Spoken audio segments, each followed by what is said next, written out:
পরশু গিয়েছিলাম এক আত্মীয়ের বিয়েবাড়ি।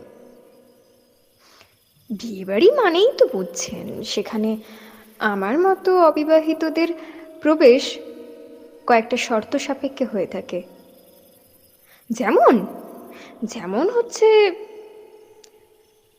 তোমার মেয়েরও তো বয়স হলো, তা কবে পাবো বিয়েটা? আরে, আপনার মেয়ে এখন কি করছে?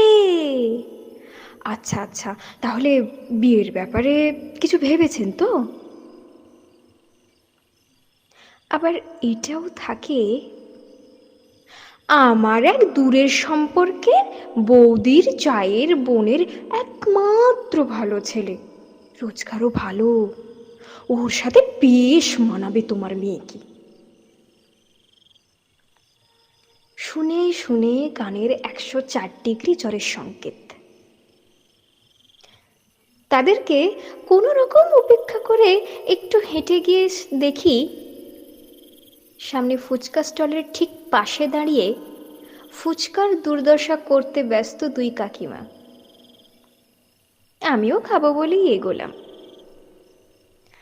ওনারা এক নাগাড়ে ফুচকা খেয়ে চলেছেন, তার সাথে কিছু টক ঝাল মিষ্টি নিজেই ঢেলে নিচ্ছেন। শোনার খুব ইচ্ছে হলো, তাই ওনাদের খেতে দিয়ে আমিও এক কোণে দাঁড়িয়ে গেলাম।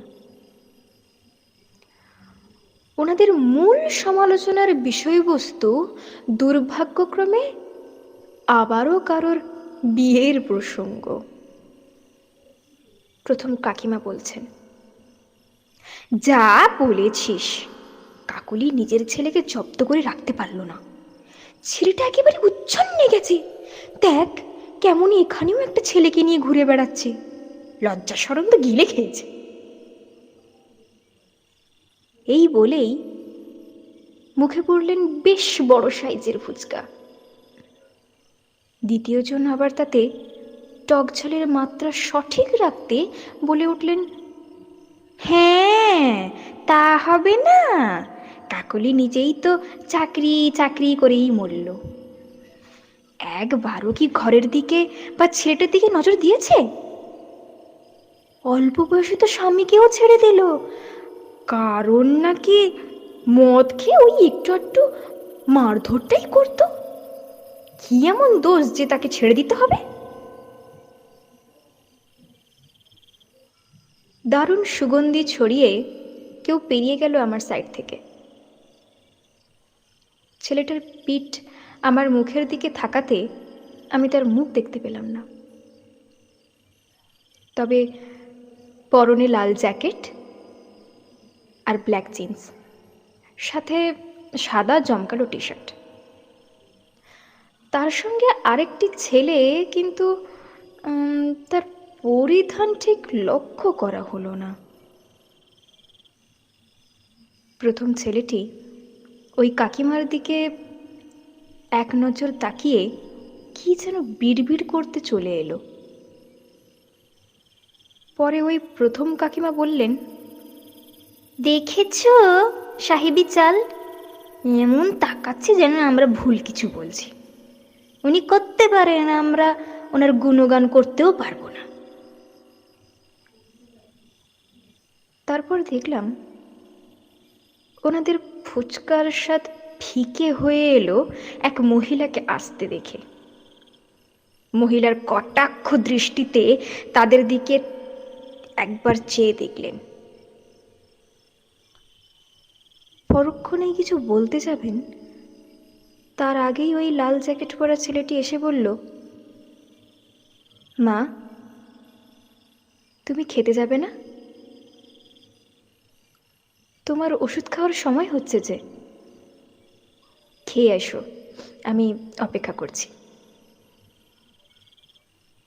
উনি মৃদু হেসে ছেলেটির গালে স্নেহের হাত বুলিয়ে চলে গেলেন। তারপর ছেলেটি ওই কাকিমার কাছে উপস্থিত হয়ে বলল, কাকিমা, আপনার ছেলে অর্পণ সাহাকে জিজ্ঞেস করবেন সৌরভ গোস্বামী কে হয়। দ্বিতীয় কাকিমার কাছে গিয়ে বলল, আপনার মেয়েকে তো দেখলাম সেই দিন এক মুসলিম ছেলের হাতে হাত ধরে পার্কের দিকে যাচ্ছিল।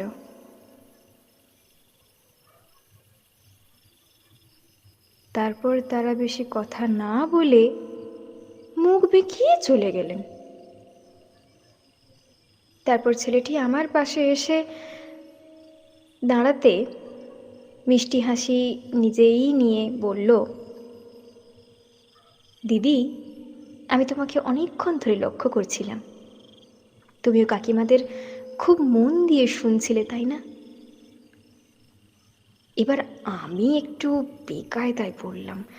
কি না কি ভাবলো আমায় আবার। হ্যাঁ, না মানে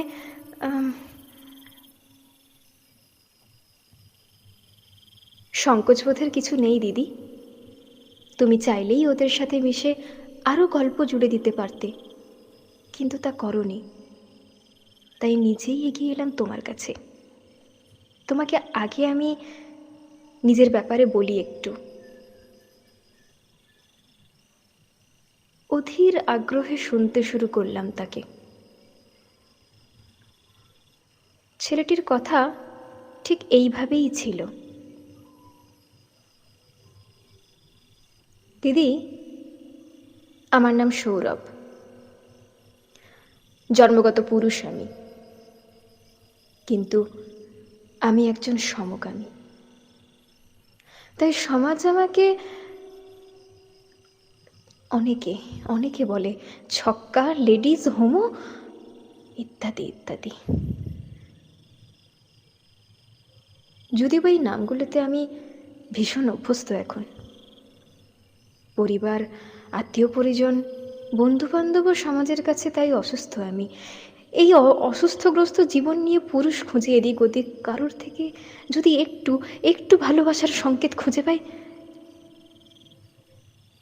কারণ ভালোবাসা নামক ব্যাপারটা আমার কাছে রূপকথার গল্প, তাই আশায় জীবন নষ্ট।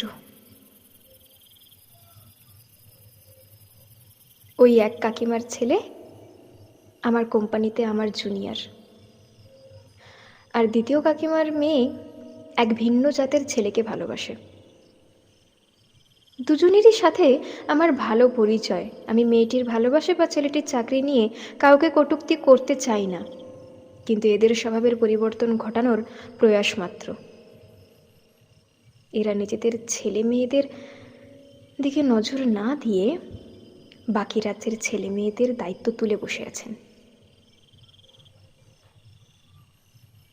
বেশ মজা লাগলো এরকম একটা ব্যক্তিত্বের সাথে আলাপ হয়ে। আমি বললাম, তুমি কারোর মার্ডার করছো না,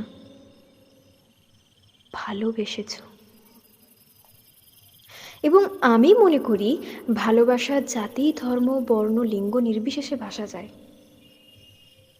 তবে মানতে হবে তোমার বুকের পাটা মজবুত, না হলে এত ঝড় সহ্য করে টিকে থাকতে পারি বা কজন? তোমাদের মতো যুবকদের ঘাড়ে সমাজের কালিমা মোছার জন্য নতুন সূর্য উদয়ের ভার আছে। তোমার পায়ের তলার মাটি শক্ত থাকুক। ফেরার পথে চৌকাঠটা পেরিয়ে যেতে দেখছিলাম নতুনদের হাত ধরে, কিন্তু এখনো অনেক চৌঘাটে যে দম বন্ধ হয়ে আসা মৃতপ্রায় স্বপ্নগুলোকে ডানা দিতে বাকি ছিল।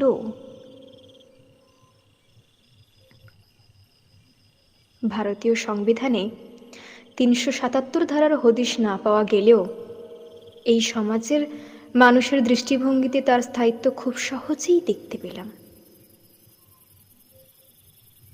তবে এক অগ্নিকণারও ছিটে ফোঁটা পাওয়াই গেল, তাতেই গর্বিত হলাম।